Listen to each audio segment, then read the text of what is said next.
Many people wonder if the Ice Age was mentioned in the Bible. We know the Bible deals with the history of man and then continues through the history of the Jews. And we know God established his covenant with Abraham and brought on Christ for salvation. And we also know that certain weather events are mentioned, like torrential downpour to cause the worldwide flood under the days of Noah, and also in Acts 27:14, a storm named Euroclydon. So, are there any clues to the Ice Age found in the Bible, and how can we know? We do have some clues. So we'll start with Genesis 11:2. It's clear in what it says, but it's commonly misinterpreted. Genesis 11:2 states, "And it came to pass, as they journeyed from the east, that they found a plain in the land of Shinar, and they dwelt there." The key word in this verse is the word from, where it says from the east. Many of the English translations, however, claim the opposite. They will say that they journeyed to the east, or journeyed east, or traveled east, moved east, migrated eastward. They do not say what the Bible is saying, but they translate the opposite. So there are many translations that do translate accurately and state from the east. However, in the margins and footnotes, these translations will say or to the east. So how come all these biblical scholars are misinterpreting or mistranslating, even in some cases, what the Bible is actually saying? If the Bible says from the east, why do they sometimes say to the east or allude to the east, even though they translate it correctly as from the east? So let us explore this. Before we do, it is worth noting that even the Septuagint also states from the east. The word used in Hebrew is maqadam. Since there is a meme in front of the word qadam, it indicates from the east. If it said to the east, there would be a lamed, and it would say laqadam.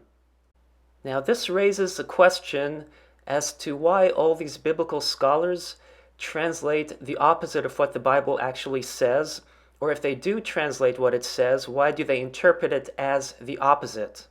Here's my take on it. Assessing the geography of the area around Mount Ararat, Babylon lies directly south, and the Syrian desert lies to the west of Mesopotamia. Now, Syria is a desert because hot air rises, and as it rises, it expands. And as it expands, it cools. And cooler air holds less moisture than warm air, and it forms clouds. Nestled between the Syrian desert and the Mediterranean Sea are the Lebanese mountains. They consist of the Lebanon mountain range and the anti-Lebanon mountain range, with the Bekaa Valley a high plateau in between. Now, the moisture coming off the Mediterranean gets uplifted by the Lebanon mountains, which take up a lot of the moisture, and we have the snow-capped peaks, which give it a nice white color, hence the word Lebanon is derived from an ancient Semitic word for white.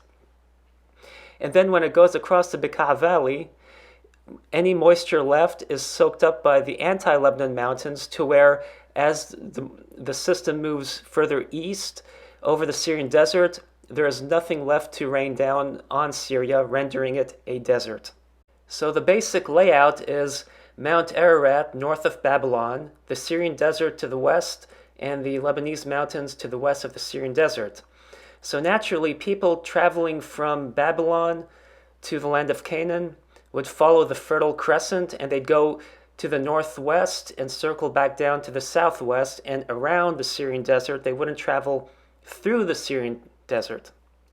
So the question arises, when people were fresh off the ark, did they travel from Mount Ararat along the Fertile Crescent to the plain of Shinar and hence to the east? Or did they travel west towards the plain of Shinar as stated in the Bible? Naturally, a few centuries have passed from when people came off the ark to establishing Babylon. So we're going to look at the genealogy found in Genesis 11. But before that, we need to emphasize that Mount Ararat does not equal the mountains of Ararat. Genesis 8:4 states, "And the ark rested in the 7th month on the 7th day of the month upon the mountains of Ararat." Now, there are several mountains in the region of Ararat hypothesized to be where the ark rested, including some situated in Iran, like outside Tehran, for example. Realistically, the wood from the ark would have likely been salvaged that no longer exists. Now, if you look at the Book of Jubilees, it names the mountain in the mountains of Ararat as Mount Lubar. Now, whichever mountain today was anciently known as Mount Lubar, I have no clue, and I'm not sure if it's really known. Now, Babel occurred in the days of Peleg. Now, Genesis 10:25 states, "And unto Aber were born 2 sons. The name of one was Peleg, for in his days was the earth divided, and his brother's name was Joktan." Now, when his days were divided, that was when the earth got separated during the incident of the Tower of Babel. So they journeyed from the east shortly before Babel happened. One reason to look at the genealogy in Genesis 11 is to establish a time frame between the ark and Babel and compare that to an Ice Age time frame. The Masoretic text and the Septuagint gives slightly different ages for the people in Genesis 11 in the genealogies, so we're going to start with the Masoretic text. Genesis 11 states, "These are the generations of Shem. Shem was 100 years old and begat Arpachshad 2 years after the flood. And Arpachshad lived 35 years and begat Salah. And Salah lived 30 years and begat Aber. And Aber lived 40 years and begat Peleg. And Peleg lived 30 years and begat Ra'u. And Peleg lived after he begat Ra'u 209 years and begat sons and daughters." This table shows you how the difference in duration of time between each event from that passage, Arpachshad 2 years after the flood, Salah 35 years after the birth of Arpachshad, etc. And it also shows you how many years each event happened after the flood. So according to the Masoretic text, Peleg was birthed 101 years after the flood and died 340 years after the flood. So according to the Masoretic text, Peleg lived for a total of 239 years. Both the Septuagint and Sumerian Pentateuch provide similar ages for people in this passage, and also it's corroborated by some historians of the time period. Now, I don't want to get into any discussion with which one is superior, the Masoretic text or the Septuagint, and people claiming the Masoretic text was intentionally modified. So we're not going to get into that, but I'm just going to compare both. Both the Masoretic text and the Septuagint state the same thing in Genesis 11:10, that Arpachshad was born 2 years after the flood.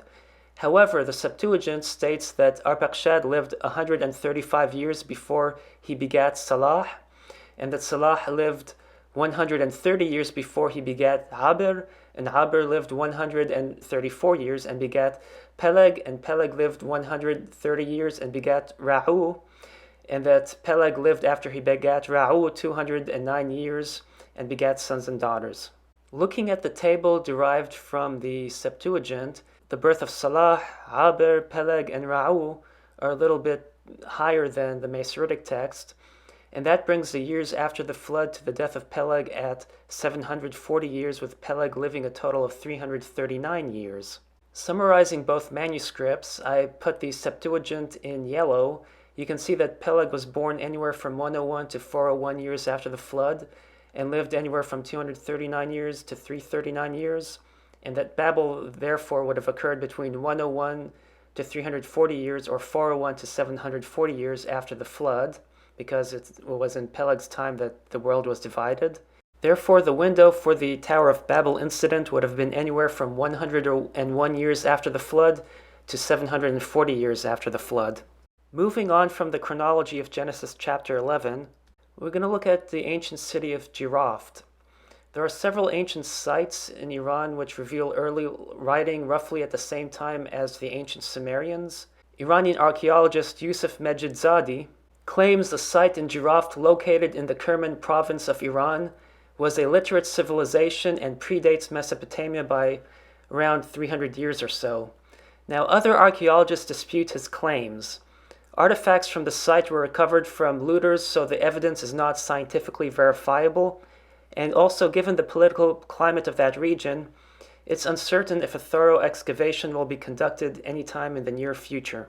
Looking at a map of the region, you can see that Jiravt is around 1,000 miles east of Babylon, and it sits along the Halil River in what is currently one of the hottest places on Earth, and that river flows through the Shah Mountains at an elevation of 14,000 feet. This brings up a question. While the age of Jiravt or other archaeological sites are subject to further research and verification before any claims are substantiated, if there was a civilization that predates Mesopotamia, what would have prompted them to relocate? After all, as shown from Genesis 11:2, that they journeyed from the east, so they had wandered around from the time of the Ark to the time of Babel, a few centuries later. To better understand this, we need to look at how the flood helped shape the climate of the Earth afterwards. Now, before the flood, the Earth could have been one supercontinent, just as geologists have postulated as what they call Pangea, and then it would have separated during the flood into the current geography we see today. Under the catastrophic plate tectonic model, the continents would have been separated in a short amount of time during the flood, and not over a 20 million year period as postulated by the uniformitarian tectonic view. Rapid separation of the continents would mean that new oceanic floor laid down in a short amount of time, so the water in the oceans would have absorbed the heat from all the fresh magma that solidified to form the ocean floors, causing the oceans to warm up. Concurrently, vibrations traveling through the Earth from the rapid separation would have jostled the Earth's core, resulting in a toggling of Earth's magnetic field. Hence, the rapid deposition of new oceanic crust during this event would have led to the magnetic field reversal signature observed in the oceanic crust today. This brings us to what the early post-flood climate would have been like. There are storms known as polar cyclones, which are similar to tropical cyclones, only they occur in the Arctic and Antarctic oceans. And because they do not occur near large populations of people, there aren't too many huge cities that far north or south, they're not really as widely studied as tropical cyclones. With warmer oceans, both the equatorial regions and the polar regions would have been pummeled by a lot of moisture coming from the oceans, in the form of snow during the winter and in the form of rain during the summer. So here are some vector lines showing how moisture would come to the continents, and the one in red shows you all this moisture from the Gulf of Mexico when it flows into the southeastern United States. And when it does that in the wintertime, it tends to give a lot more snowfall than if a system came from the north to the southeast.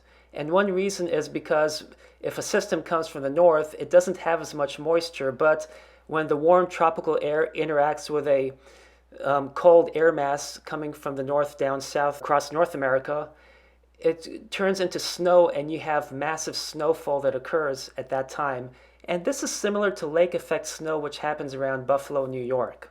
Lake effect snow tends to happen earlier in the winter than later in the winter, when the Great Lakes are still warm and the cold air mass moves across the Great Lakes, picking up that moisture and dumping snow downwind from where it came at the other side of the lake. Naturally, further on in the wintertime, as the Great Lakes cool, there's less moisture being picked up by the wind, that it doesn't create as much snow in that regard. So hence, lake effect snow tends to happen earlier in the winter when the Great Lakes are still warm than later in the winter after the water in the lakes has cooled. This same concept would lead to an ice age with warmer waters after the flood, to where each year more snowfall occurs than what melts during the summers, to where you end up having an expanding ice sheet forming in the center of continents and working their way out. Over time, the ice sheets would get bigger and bigger, and any mammoths that were found far up north, like along the Taimyr Peninsula, they would have been trapped between the ice south and the Arctic Ocean, and that is one reason why they are found up in the permafrost. I mean, since mammoths are like elephants, they need a lot of food, and they could have starved to death that way. Over time, the ocean's circulation would cause the warmer oceans in the tropics to move further north and cool, and then the cooler water from below go back up to the tropics and cause the oceans to cool. Now, the residence time for water molecules as a complete different circuits varies based on ocean current, and it can be as short as 200 years to up to 1700 years in certain areas in the Pacific. but we will just say typically around 1,000 years. What this means is that glacial maximum would have been reached as you approach 1,000 years, so after a few centuries after the flood. So hence, an ice age does not take 100,000 year cycle, as the Milankovitch theory claims. 100,000 years is too slow that the oceans would have cooled and not allow for significant precipitation to form and cause expanding ice sheets. So over time, the ice sheets would be dwindling in size and retreating until we get to the end of the ice age altogether. During glacial maximum, however, and along with the monsoons, with all the moisture from the Indian Ocean, the Himalayas would have been really treacherous for people to pass, so they likely wouldn't have traveled that far east.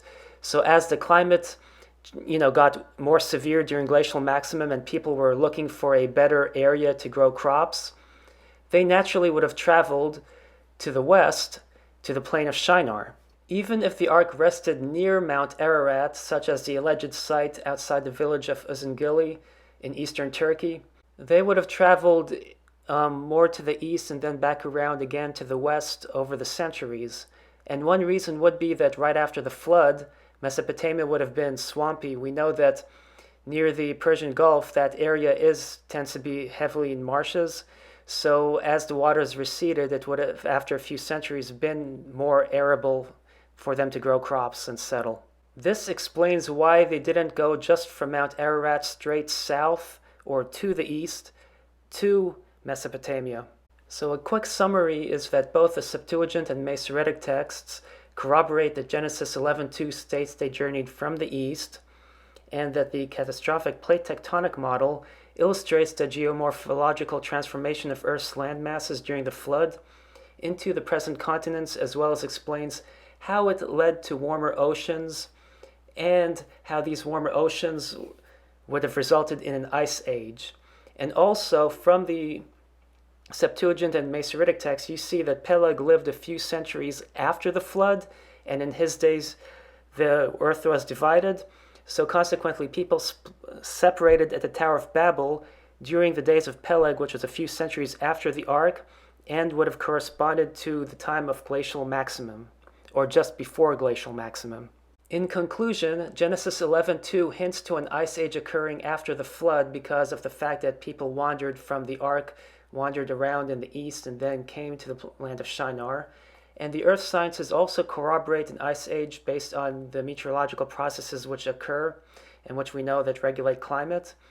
Any additional archaeological research in Iran would add further credence to Genesis 11:2 that they journeyed from the east. I hope you found this video very informative, and thanks for watching.